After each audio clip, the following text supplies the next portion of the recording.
ఇలా ముఖ్యమంత్రి గారు ప్రాజెక్టులు కట్టినా ప్రగతి భవన్ కట్టినా ప్రజల కోసమే కట్టిన అధ్యక్ష. కానీ వీళ్ళు ఏం చేసిందంటే అధ్యక్ష, ప్రాజెక్టుల మీద దుష్ప్రచారం, చివరికి ప్రగతి భవన్ మీద కూడా దుష్ప్రచారం చేసినారు.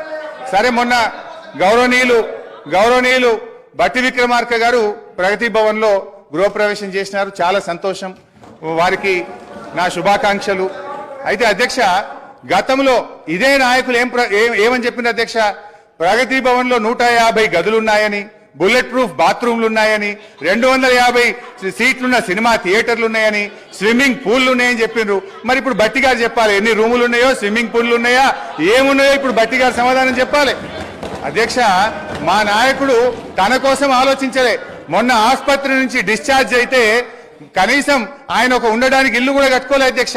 ఎమ్మెల్యేగా ఉన్నప్పుడు 500 గజాల స్థలంలో కట్టుకున్న ఇంటికి, అదే పడావుబడ్డ ఇంటికి సున్నం వేసుకొని